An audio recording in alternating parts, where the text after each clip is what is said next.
we go, kiddies. Thanks for joining the big program. I'm Jay Crawford with Skip Bayless to my left, Jamel Hill to my right, and a special thanks to Chris Bosh. Recently married this offseason. It's been a busy time for you. You came to sit in the seat across your harshest critic. Thank you for doing that. What made you decide to come in here? I like conversation, for one. I love sports, and everybody here at ESPN is so nice. And, except everybody? Are you sure? Everybody? Close to everybody. Just let me say, I do respect Chris for having the guts to come and sit across from me. Thank you very much. All right. I welcome you, and now let's see where we can go. Yeah, let's as they say, let's get ready to rumble, because as you know, Chris, Skip has been your biggest critic, and he fair or foully has liked to refer to you as Bosh Spice. And I'm assuming that's where you're going to begin with our first question, but why don't you start by responding to Skip and the criticism that he has had of you throughout the, particularly the past year? Well, I just want to put it out there. I don't have a problem with you at all. You know, we're both professionals. We both do our jobs, I'm sure. You know, you work hard. We've got the Southwestern connection. We do have that. KC and everything. Yep. My only problem is just the whole misuse of the name. If I stink it up on the court, that's fine. I don't have no problem with you. I love jokes. I love cracking on jokes. My thing is, my family, we take a lot of pride in our name. And my ancestors, my great-grandfather, my father, my grandfather, my aunts and uncles, you know, we're very prideful with the Bosh name. And I don't like it being made fun of. And I, you know, I don't think they appreciate it either. But, you know, that's all. Really, that's it. I mean, I'm trying to save you, man. If you run into my aunts, you know, that's... you feel that way, but you're not. Oh, so you're probably better off with Chris sitting there and not one of your aunts. Yeah, yeah. But, you know, the Bosh name, you know, because that's all we have. You know, and we're hardworking guys. You know, my father and his fathers, they've paved the way for me to do what I'm doing today. And, you know, that's like my main issue. Okay, I respect the Bosh name, but I have no regrets with referring to you occasionally, especially early and at mid-season, as Bosh Spice. I admit I was very tough on you, but I thought that your performance with the Miami Heat, the Heatles, warranted an occasional use of that nickname, because I thought it was fitting and accurate, because occasionally early on with this team, I thought you were soft and passive and unaggressive. And you always had the power all year long to defend the Bosh name. You could shut me up at any time by simply performing. And ultimately in the postseason, you didn't hear me calling you Bosh Spice anymore. And we're going to get to that in just a second. Yeah. But I want you to know that when you were in Toronto, I rarely spoke about you on this show. In fact, I might not have ever spoken about you on this show, because you were basically irrelevant to me. As fine a player as you were, perennial all-star for 7 years, toiling in obscurity in Toronto, you were a non-factor here. But you chose, Chris Bosh, to join LeBron James and Dwayne Wade in Miami for $110 million.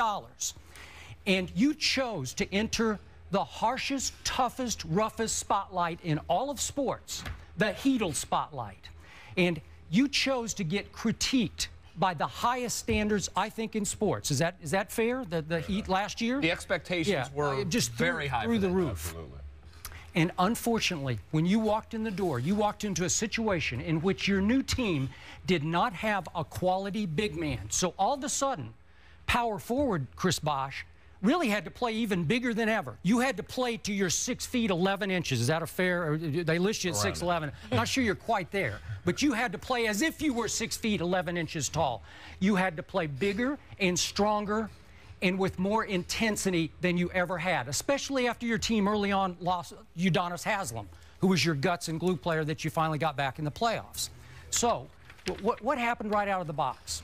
You go to New Orleans, sixth game of the year. Chris Bosh has 1 rebound in 34 minutes, and hence Bosh Spice was born the next day on this show. That's unacceptable to me. Yeah, and you know what? I think most of it is my fault. because, yeah, just like you said, I did have a chance to, you know, kind of respond to it just through playing. Coming from Toronto to Miami, it was just a different situation. It was. So different things mess with me. But I would like to thank you, though, because you've given me a lot of motivation. I hope so. You know, that's something that I wanted to touch on with you, and I'm glad you went there, because Skip is hard on not just you. I mean, you know, that's his shtick. That's what he does. If he feels that you aren't playing up to expectations, he will nail you for it.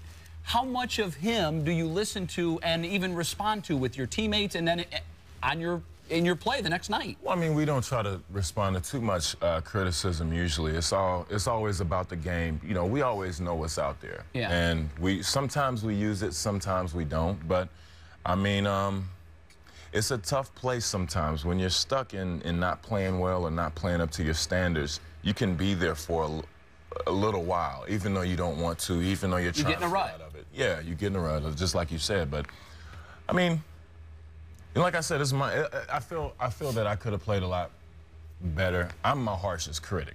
Okay. I just want to make sure everybody knows that I'm my own harshest critic. It's nothing anybody in this world can say that I haven't heard from in here. Okay. You know. Did you feel that was a fair reference to go there after your game in New Orleans? Because I'm sure if you weren't watching that day, you certainly heard from many people that what he called you. Yeah, I don't like the reference, but I can't say anything about the performance. Well, I will say this, though, just, I guess, as the neutral observer. The one problem I had with what you called him is the fact that it drove a different kind of conversation. Now, Skip, you know, you drive this show, you're very popular, and people pick up what you say like LeBrick, and they run with it. Now, I wrote a column defending Chris because I thought that he got a lot more flack than he really deserved. A lot of people didn't see you play in Toronto. They didn't understand what your game was. You're not a power player. You're more of a finesse guy who is able to rebound, but that's not the strength of your game necessarily. So it was as if they had a different expectation than what they actually got. Yeah, you definitely struggled early, but I think because not just your play, but the type of person that you are, you're very versatile. You come off as just kind of a worldly guy. You appreciate different things. You like jokes, the commercials. And so you're a different kind of athlete than I think most people encounter. And I think they've used that to take shots at your masculinity. They picked up cues from you because whether, you know, regardless of, I know how you meant it, but people look at that as you comparing him to a woman. And anytime you compare a man to a woman, it's taking it to a totally different place. And I feel like a lot of people out there, whenever you have a bad game, it's one thing if people jump on you. But the Bosh Spice and other references, I think it goes to sometimes a very disturbing and uncomfortable place.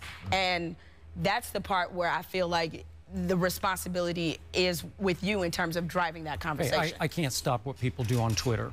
I can't stop what people read into.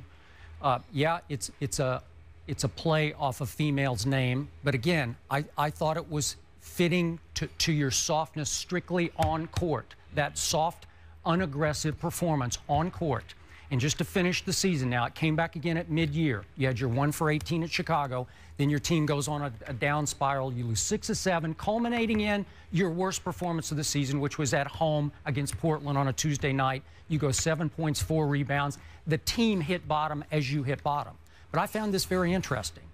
The team also took off as you got your feet underneath you and started to play with a lot more confidence and comfort level, being one of the Heatles. And now let's get to the good part. Playoffs, Game 2 at Chicago. This was the Bosh I'd wanted to see all year. It was my favorite Bosh game of the year because I saw Taj Gibson get right up in your face. Remember this? Yeah, I'm sorry, Game 3. Yeah, Game 3. Yeah, right up in your face. You got the ball on the wing, trying to keep the ball from him. And he is talking straight trash right in your face. I don't know what he was saying, but he's saying, you ain't that, right to your face. And guess what? You responded like crazy. That was the first game all year where I saw you play what I call play mad, play angry, play with fury. And you took it out on the Bulls. And that closeout game at Chicago was a tour de force, 20-10. So I saw that. I thought in the playoffs, big picture, you played the biggest of the big three. It was awesome to watch because your comfort zone came. Now, why was that? What changed? Well, I think it's just being in a situation. You know, most of the times when you're in new territory, you know, I knew kind of the shtick that was kind of sticking with me the whole season. And I watch a lot of tape now. I'm kind of disappointed in my play last year, but that's what life is about. But, you know, I just felt that I had arrived. I had finally got out the first round, or I had a chance to, and we had a chance to compete for a championship. So I was extremely excited, and I didn't want the opportunity to go to waste. Did Taj push your buttons when he was yelling in your face? Yeah, I mean, Yeah. it happens. You know, things like you that. said that you respect that the Bosh name. Does that mean that you're not going to use it? There are other ways that you can criticize Chris without making a play on his last name. That's up to him. He can render it obsolete. Well, yeah. So he's saying no. He's like, So well, he you know. gave you a maybe. I think that's the best you could get. I challenge Chris Bosh to shut me up next year. Well, there's 82 games in a regular season, Skip. Did I use Bosh Spice in the playoffs? No. No, because you rendered it obsolete. I know, but and now you can do it again next you said year. you respect that he came in here to sit across from you, and this is a very sensitive. You touched on it. It's a very sensitive issue. The family name. You know that your family name is played on a lot, and I'm sure you don't like it. Nobody gets ripped on Twitter more than I do. Well, that's with my probably name, fair. with all kinds of references that we can't talk Does it about on the bother show. you? Doesn't bother me a bit. Goes in one eye and out the other. You I actually lose read it? zero sleep over it. You read it? Absolutely. I skim it. Skim it. But I. There's too much of it to read all. Yeah, exactly. You couldn't possibly keep But up. you know what? Your performance is all that needs to speak for you. Absolutely. Right? I think In it the should end. be like that all the time. I Yeah. mean, we can sit here and go back and forth. That's what kind of makes me kind of salty that we're in this position as players, because I think going out the way that we did, that's done nothing but made me hungry to play Yeah. next year. And Remember, you All right. could have stayed in Toronto, and nobody would have said boo about you. Well,